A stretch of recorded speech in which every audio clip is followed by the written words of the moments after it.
यज्ञ तो नष्ट कर दिया, यज्ञ मंडप में किसी ने खून डाल दिया, किसी ने पेशाब कर दिया, सभी मंडप सबको तोड़ दिया और यज्ञ भ्रष्ट करने के लिए और वीरभद्र तो दक्ष को मारने चला। जैसे ही दक्ष को मारने लगा, दक्ष को तो ब्रह्मा को वरदान प्राप्त किया था, वह नहीं मरा। उसके बाद जब वह अंत में वीरभद्र के हाथों से उसकी मूड़ी हट गई और सर को यज्ञ मंडप में डाल दिया, वही सर उसका जलकर भस्म हो गया। अब जितने भी श्रीदेवियां थे सभी यज्ञ को नष्ट कर भगवान शंकर के पास आ गए। जितने भी देवी देवता थे सभी भाग गए। अब सभी देवी देवता थे लेकिन सोचने लगे, कहने लगे, चलो भगवान शंकर की स्तुति करो, चलो भगवान शंकर के पास, चलो उनकी स्तुति करो, तभी हम लोगों को वो क्षमा करेंगे। तभी सब देवता आए भगवान शंकर के पास और उनकी स्तुति करने लगे। जटाटवी गल जल प्रवाह पावितल स्थले कलेबरं वैरमितं भुजंग तुंग मालिकं डमड्डमड्डमड्डमं निनादमड्डमर्वयं चकार चन्द्रकान्तिं तनोतुना शिव शिव जटाकटाः सभ्रमभ्रमन्नीं फणिफल विलोलवीचि वल्लरी विराजमान मूढं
देवताओं ने भगवान शंकर की स्तुति की।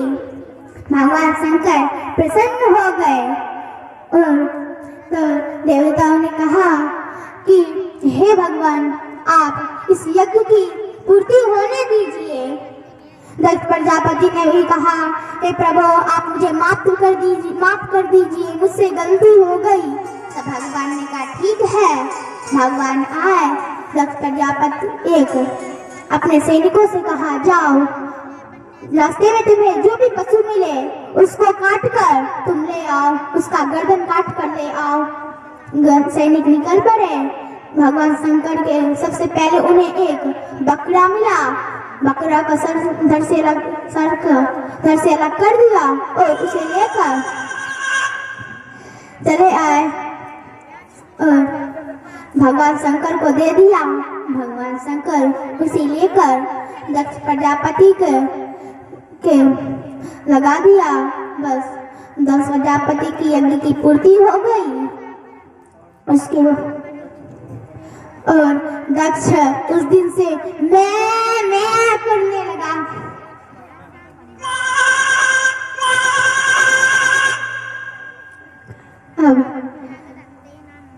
अब श्री सुखदेव जी कहते हैं, हे परीक्षित, अब तीनों लड़कियों के वंश का वर्णन तो तुमने सुन लिया, अब दोनों पुत्रों के वंश का वर्णन सुनो। देखो, सबसे छोटा पुत्र होता है ना, वो सबका प्यारा होता है। इसलिए सबसे पहले हम उत्तानपाद के वंश का वर्णन सुन लेते हैं। उसके बाद हम लोग कल प्रियव्रत के वंश का वर्णन सुनेंगे। राजा उत्तानपाद के दो पत्नियां थी। बड़ी का नाम है सुनीति और छोटी का नाम है सुरुचि।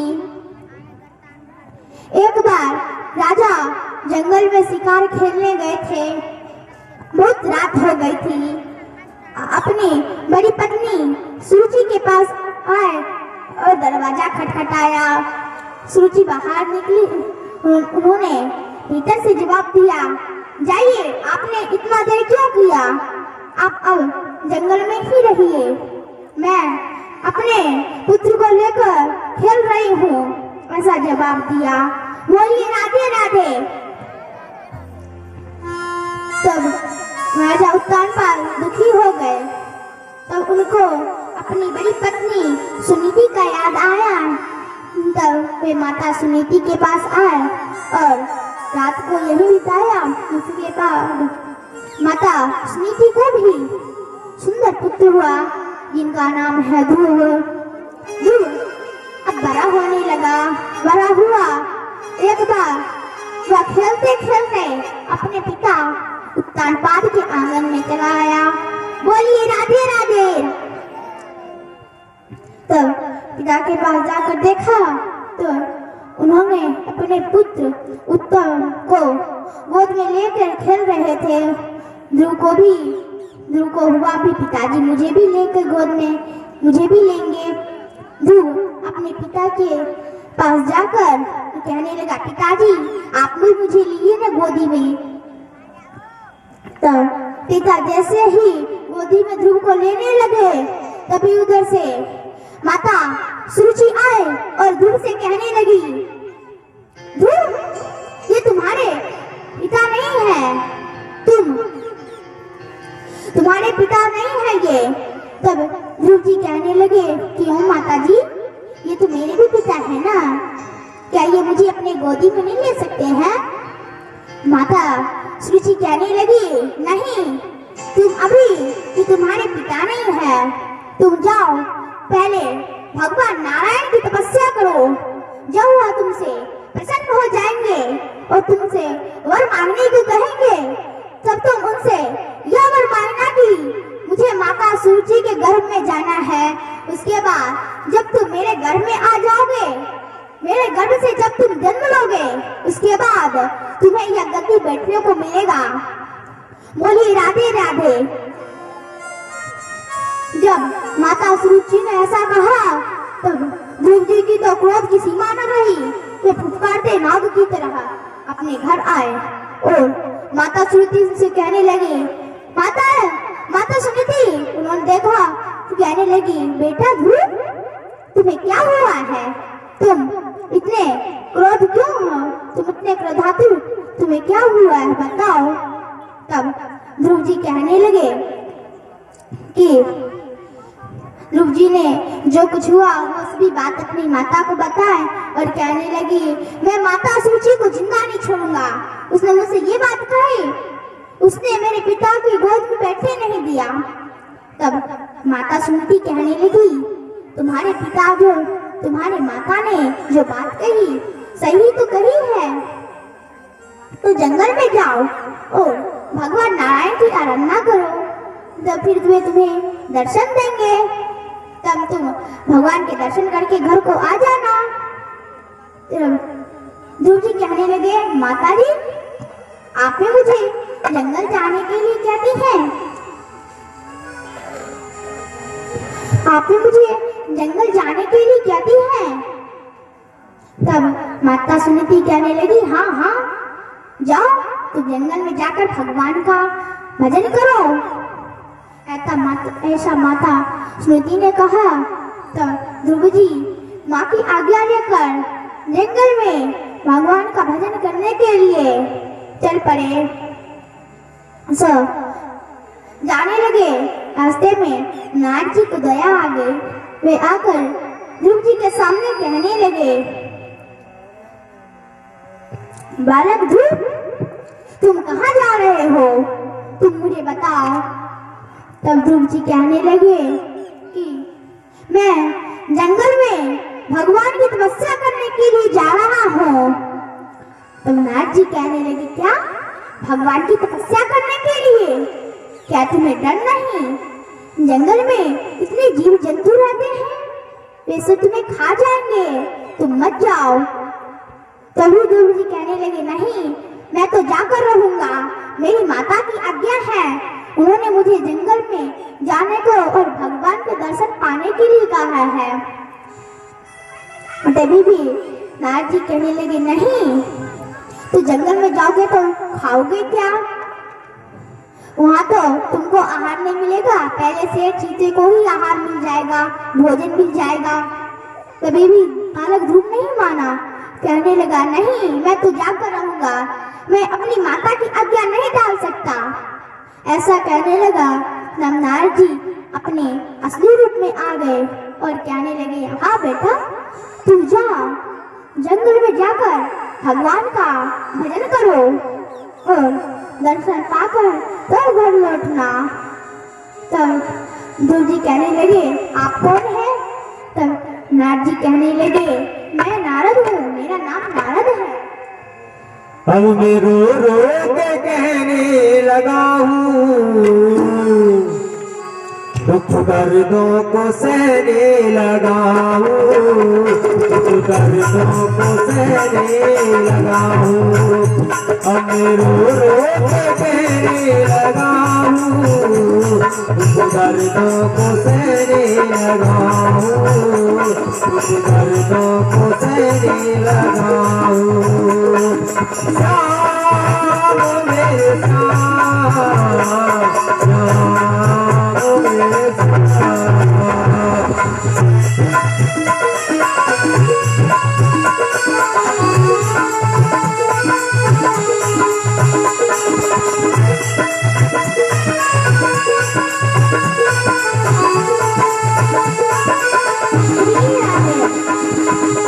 अब नहीं कोई मंदिर याद आए वो खाना तेरी।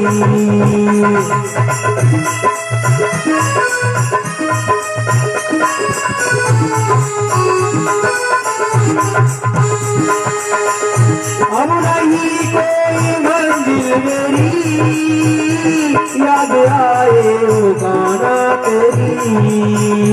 मन की माला पिरोने लगा हूँ, मन की माला पिरोने लगा हूँ, तुम दर्दों को सहने लगा हूँ, तुम दर्दों को सहने लगा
वाले अब मैं रो रो के कहने लगा हूँ, अब मैं रो रो के कहने लगा हूँ, दुख दर्दों को सहने लगा हूँ, दुख दर्दों को सहने लगा हूँ।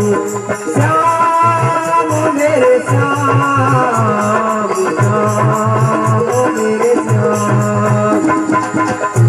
आज गुरु जी 4:30 वर्ष की अवस्था में और बियाबाद जंगलों में पहुंच जाते तपस्या करने के लिए सुनीति माता के कहने पर।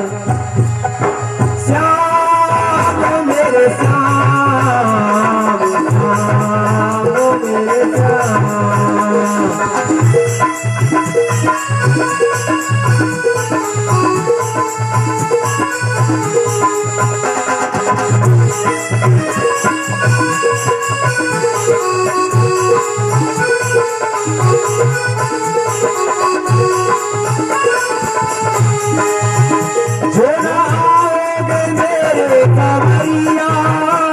मुझको ने बताए डगरिया, जो ना आए मेरे खबरिया, मुझको ने बताए डगरिया। भवसागर में मैंने लगा हूँ, भवसागर में मैंने लगा हूँ, दुख दर्दों को सहने लगा हूँ, दुख दर्दों को सहने लगा हूँ।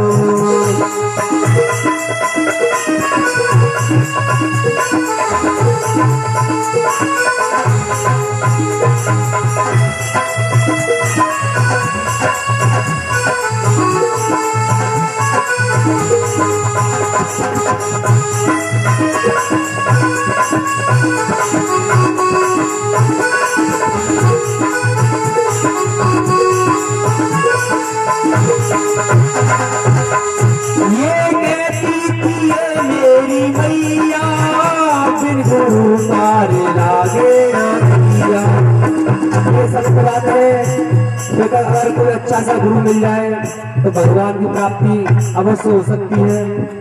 आज की डेट में चलते फिरते बहुत गुरु मिलेंगे, मगर सच्चा गुरु को एक आदमी मिलता है, मैंने बहुत देखा है। ये कहती थी ये मेरी मैया, बिन गुरु पार लागे ना नैया।